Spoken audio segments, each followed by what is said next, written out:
আসসালামু আলাইকুম। সবাইকে আমন্ত্রণ জানাচ্ছি আজকের সর্বশেষ বাংলা সংবাদে। শুরুতেই জানিয়ে দেব সংবাদ শিরোনাম, এরপর বিস্তারিত। বিএনপি থেকে পদত্যাগ করা স্বতন্ত্র বিজয়ী প্রার্থী রুমিন ফারহানা শহীদ মিনারে ফুল দিতে গিয়ে ছাত্রদলের হামলায় বিএনপিকে কঠিন হুঁশিয়ারি বার্তা। বিএনপি সরকারের অনুমতি নিয়ে ফ্যাসিস্ট আওয়ামী লীগের কার্যালয়ে পতাকা উত্তোলন। সংবিধান সংস্কার আইন ছাড়া এই সংসদের 2 টাকারও মূল্য নেই, বললেন নাহিদ ইসলাম।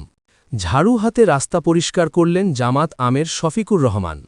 প্রিয় দর্শক, এতক্ষণ শুনছিলেন সংবাদ শিরোনাম, এখন শুনবেন বিস্তারিত। তবে তার আগে আপনাদের কাছে একটি ছোট্ট রিকোয়েস্ট থাকবে। নিয়মিত বাংলাদেশের সকল আপডেট সংবাদ সবার আগে সবসময় পেতে চ্যানেলটি সাবস্ক্রাইব করুন। শহীদ মিনারে ফুল দিতে বাধা, বিএনপির উদ্দেশ্যে কঠিন বার্তা দিলেন রুমিন ফারহানা। বিএনপির নেতাকর্মীরা যদি এখনই নিজেদের নিয়ন্ত্রণ না করে তাহলে এর পরিণতি ভয়াবহ হবে বলে মন্তব্য করেছেন ব্রাহ্মণবাড়িয়া 2 অর্থাৎ সরাইল, আশুগর্জ ও বিজয়নগরের একাংশ আসনের সংসদ সদস্য ব্যারিস্টার রুমিন ফারহানা। শুক্রবার দিবাগত রাতে ব্রাহ্মণবাড়িয়ার সরাইল উপজেলার কেন্দ্রীয় শহীদ মিনারে শ্রদ্ধা জানাতে গিয়ে স্থানীয় বিএনপির একাংশের হামলার শিকার হওয়ার পর সাংবাদিকদের কাছে প্রতিক্রিয়ায় তিনি এ মন্তব্য করেন। রুমিন ফারহানা অভিযোগ করেন, ওয়ারেন্ট অফ প্রেসিডেন্স অনুযায়ী নির্বাচিত সংসদ সদস্য হিসাবে 12টা 1 মিনিটে তারই সবার আগে ফুল দেওয়ার কথা ছিল, কিন্তু বিএনপির কিছু নেতাকর্মী তার ও তার সমর্থকদের ওপর রীতিমতো হামলা চালায়। আমাকে একপাশে ধাক্কা দিয়ে ফেলে দেওয়ার মতো অবস্থা তৈরি করা হয় জানিয়ে বিএনপির সাবেক এই নেত্রী বলেন, আমি এটুকুই বলবো যে দীর্ঘ 17 বছর পর বিএনপি রাষ্ট্র পরিচালনায় এসেছে। বিএনপি যদি তার নেতাকর্মীদেরকে স্থানীয় পর্যায়ে নিয়ন্ত্রণ না করে এখনই এর পরিণতি ভয়াবহ রকমের হবে। যেহেতু দীর্ঘ 15 বছর একটা লম্বা সময় বিএনপির নেতাকর্মীরা নানানভাবে চাপে ছিল, লুকিয়ে থাকতে বাধ্য হয়েছে, তারা যখন এরকম একটা ভয়ঙ্কর হিংস্রতা নিয়ে রাজনৈতিক পদের ব্যবহার করার চেষ্টা করে, এটা আমার মনে হয় দলের উঁচু পর্যায় থেকে বিষয়টি মনিটর করা এবং তাৎক্ষণিক ব্যবস্থা না নেওয়া হলে এটা দলের জন্য ভীষণ ক্ষতিকর হবে। তিনি এই হামলাকে পুরোপুরি পূর্ব পরিকল্পিত এবং ভয়ঙ্কর হিংস্রতা হিসেবে অভিহিত করেন। তার দাবি, নির্বাচনে পরাজিত হওয়ার কষ্ট থেকে এবং কোটি কোটি টাকার লেনদেনে ব্যর্থ হয়ে গুন্ডা প্রকৃতির লোকেরা এই তাণ্ডব চালিয়েছে। সরকার মাত্রই এসেছে জানিয়ে রুমিন ফারহানা বলেন, এখনই যদি দল ও সরকারের ভাবমূর্তি রক্ষায় উচ্ছৃঙ্খলদের বিরুদ্ধে ব্যবস্থা না নেওয়া হয় তবে এটি দলের জন্য ভীষণ ক্ষতিকর হবে। সকালে আওয়ামী লীগের কার্যালয়ে পতাকা উত্তোলন, বিকেলে গণশৌচাগার ঘোষণা। 18 মাস বন্ধ থাকার পর শনিবার সকালে কার্যক্রম নিষিদ্ধ আওয়ামী লীগের জামালপুরের বকশীগঞ্জ উপজেলার বগারচর ইউনিয়ন কার্যালয়ে জাতীয় পতাকা উত্তোলন করা হয়। বিকেলেই পতাকা নামিয়ে কার্যালয়টিকে গণশৌচাগার ঘোষণা করেছেন জুলাই ঐক্য বকশীগঞ্জ নামের একটি সংগঠনের নেতাকর্মীরা। সন্ধ্যার দিকে এ সংক্রান্ত একটি ভিডিও সামাজিক যোগাযোগ মাধ্যমে ছড়িয়ে পড়েছে। স্থানীয় সূত্রে জানা গেছে, শনিবার সকাল 7টার দিকে ইউনিয়ন আওয়ামী লীগের সাংগঠনিক সম্পাদক মোহাম্মদ সাজ্জাদ কাদিরের নেতৃত্বে পরিত্যক্ত কার্যালয়টিতে সাইনবোর্ড ও জাতীয় পতাকা উত্তোলন করা হয়। কাজটি করেই তারা সটকে পড়েন। এর একটি ভিডিও ফুটেজ সামাজিক যোগাযোগ মাধ্যম ফেসবুকে ছড়িয়ে পড়ে।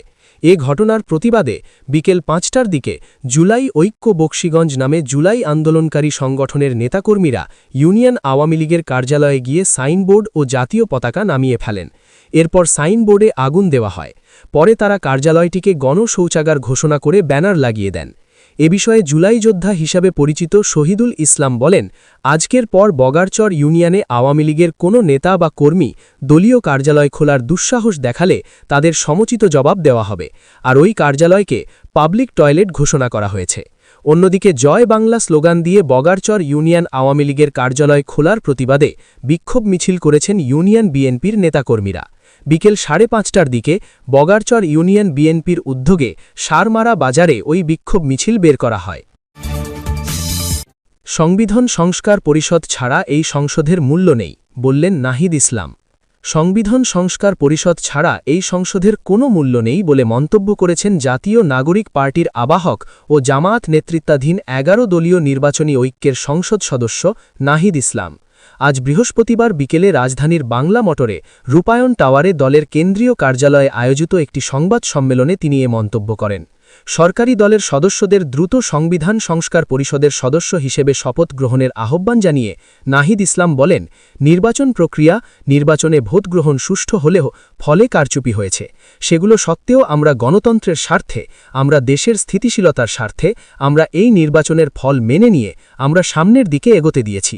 আমরা বাংলাদেশের জাতীয় সংসদকে এবং সংস্কার পরিষদকে সংবিধান সংস্কার পরিষদ হিসাবে কার্যকর করতে আমরা শপথ গ্রহণ করেছি। এনসিপির এই নেতা অভিযোগ করেন, শপথ গ্রহণ এবং মন্ত্রিসভার শপথ যেদিন গঠিত হল সেদিনই বাংলাদেশের জনগণের সঙ্গে, বাংলাদেশের যারা সংস্কারের জন্য প্রত্যাশী ছিল, যারা গণভোটে হ্যাঁয়ের পক্ষে গণরায় দিয়েছে, তাদের সবার সঙ্গেই এক ধরনের প্রতারণা করা হয়েছে। গণভোট হয়েছে জুলাই সনদ বাস্তবায়ন আদেশ অনুসারে। নাহিদ ইসলাম উল্লেখ করেন যে আদেশে খুবই স্পষ্টভাবে বলা হয়েছে, শপথ গ্রহণ, সংসদ সদস্য এবং সংবিধান সংস্কার পরিষদ সদস্য হিসেবে একই দিনে শপথ অনুষ্ঠিত হবে। একই ব্যক্তি শপথ করাবেন। যারা সংসদ সদস্য হিসেবে নির্বাচিত হবে তাদের সমন্বয়ে সংবিধান সংস্কার পরিষদ নামে একটি পরিষদ গঠিত হবে, যারা মূলত এই জুলাই সনদ এবং গণভোটে যেই সংস্কারের প্রস্তাবনাগুলো ছিল সেগুলো বাস্তবায়ন করবে, সেগুলো সংবিধানের সমন্বয় করবে। কিন্তু একটি ভুল ব্যাখ্যা দেওয়ার মাধ্যমে, সংবিধানের দোহাই দেওয়ার মাধ্যমে সংবিধান সংস্কার পরিষদ থেকে শপথ না নেওয়া থেকে তারা নেননি, তারা বিরত থেকেছেন। ঝাড়ু হাতে মিরপুরের রাস্তা পরিষ্কার করলেন জামায়াত আমির শফিকুর রহমান। জাতীয় সংসদে বিরোধী দল নেতা হিসেবে শপথ নেওয়ার পরদিনই নিজের নির্বাচনী এলাকা মিরপুরের রাস্তা পরিষ্কার করতে নামলেন জামায়াত ইসলামের আমির ডাক্তার শফিকুর রহমান। আজ ভোরে ঝাড়ু হাতে তিনি সড়ক পরিষ্কার কার্যক্রম শুরু করেন। ফজরের নামাজ শেষে স্থানীয় একটি মসজিদ থেকে বের হয়ে ডাক্তার শফিকুর রহমান হাতে গ্লাভস পরে, ঝাড়ু ও মুখে মাস্ক পরে দিনের কর্মসূচি শুরু করেন। এ সময় সাংবাদিকদের সঙ্গে আলাপকালে শফিকুর রহমান বলেন, তিনি তার দেওয়া কথা রাখছেন। তিনি বলেন, আমি বলেছিলাম রাস্তা পরিষ্কারের মধ্য দিয়ে আমার কাজ শুরু করব, আমি আমার কথা রাখছি। এটি কেবল একদিনের লোক দেখানো কর্মসূচি নয়, এটি উল্লেখ করে তার দলের নেতাকর্মীরা প্রতিদিন এই এলাকায় কাজ করবে। মিরপুরকে পরিচ্ছন্ন ও নিরাপদ এলাকা হিসাবে গড়ে তুলতে তিনি তার প্রতিদ্বন্দ্বী প্রার্থীসহ সকলের সহযোগিতা কামনা করেন। জামায়াতের প্রধান দলের স্বয়ংসেবকদের প্রতিদিন ফজরের নামাজের পর অন্তত আধ ঘণ্টা করে পরিচ্ছন্নতা কর্মসূচি চালানোর আহ্বান জানান। তিনি বলেন, তারা যদি 1 ঘণ্টা করে সময় দিতে পারে তাহলে আরও ভালো। তিনি বলেন, এবার আমি জিতেছি, পরের বার হয়তো তারা জিতবেন, এটা কোনো বিষয় নয়, এটাই গণতন্ত্রের সৌন্দর্য। উন্নয়ন কাজ দলীয় পরিচয় ও ধর্মীয় ভেদাভেদের ঊর্ধ্বে হওয়া উচিত বলেও মন্তব্য করেন ডাক্তার শফিকুর রহমান। তিনি বলেন, আমি আজ আমার দায়িত্ব শেষ করছি না, এটা কেবল শুরু। আমি ঢাকায় থাকলে প্রতিদিন এখানে এসে এলাকা পরিষ্কার করব, আর যদি ঢাকার বাইরে থাকি সেখানেও সহকর্মীদের সঙ্গে কাজ করব। প্রিয় দর্শক, এতক্ষণ শুনছিলেন বাংলাদেশের সর্বশেষ গুরুত্বপূর্ণ আপডেট সংবাদ। ভিডিওটি ভালো লাগলে একটি লাইক করুন, কমেন্ট করে জানান আপনার মতামত, শেয়ার করে আপনার বন্ধুদের মাঝে ছড়িয়ে দিন।